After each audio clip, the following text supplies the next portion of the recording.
Mterefu nkwaniriza nnyo ku Big Brother Uganda we bali kubanga otraba oli w'amaanyi nnyo weyongera subscribinga nkwebaza ggwe asubscribinze atanaba genda yate onawe oyongera okutuwagira Big Bro Jamal Osidabo Child wali we bali kutulaba naye nno ensonga za MC Katsi zikyagendera ddala mu maaso so police ya Uganda police evuddeyo neziyingiramu mu ngeri emu oba endala tuliwo okutuusa ku mawulire g'otamanyi awo mu nsondayo kiki ekitambula mu ggwanga lyattu Uganda basically ebimu tusingizira nnyo ku entertainment abantu abatutumufu betukuleetera MC Katsi juzi emabegaawo omukyala amanyikiddwa oba omuwala amanyikiddwa nga Ntaborwa Faith oyo muwala yakwata akatambi ng'ali ne MC Katsi mu kisenge bali mu nyumba emu gye buvuddeko awo ennaku nga ziizo akatambi ako ne katambulira ddala era nga katambula viral nnyo buli omu n'abeera nga akalaba kati nno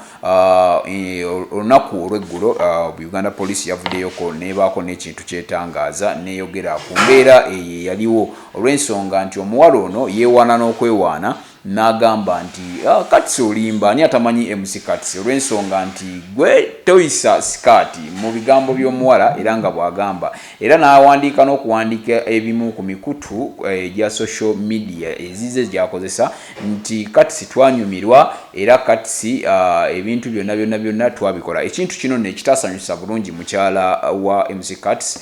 omukyala Fille Mutoni so tekyamusanyusa naye nno twabadde tuli awo ate omwami ayogerera omwogezi wa poliisi mu Central oba Kampala ayogerera poliisi mu Kampala n'emiriraano omwami amanyikiddwa nga Patrick Onyango yavuddeyo n'agamba nti tewali musango nagumu gugenda kuvunaanibwa Katsi oba Faith olw'ensonga bakyanoonyereza ekintu ekyali wali omuwala yavaayo n'alaga bulazi ku kondomu oba obupiira obukozeseddwa bwe yalaga kwegamba tewali nnyo nsonga lwaki ate babeera babayingiza mu ebyo ebintu ekyavudde mu mwogezi wa poliisi so embeera bwetyo bweyimiridde jjukira nti MC Katsi abamu baali balowooza nti agudde eddalu naye nga bwe yagenda e London we yagenda e Bungereza juzi yatwalibwako mu ddwaliro erimu n'asobola okuba nga ate abudaabudibwa n'abeera nga ayambibwako olw'ensonga nti yali akolola ate nga n'omulwadde nga mulwadde so yali oluvannyuma lw'okuvaayo n'alangirira awo yaviirayo n'alangirira nti ye mulwadde w'akawuka akaleeta mukenenya weebale kubanga otulaba yeye embeera eriwo nga Faith Mutoni ye omuwala akyenyumirizaamu wabula waliwo ebyasomoddwa ne bivaayo ne weekanga nga ebimu bisobola okuba nga bisobola okutabula Fille Mutoni lwaki nti ye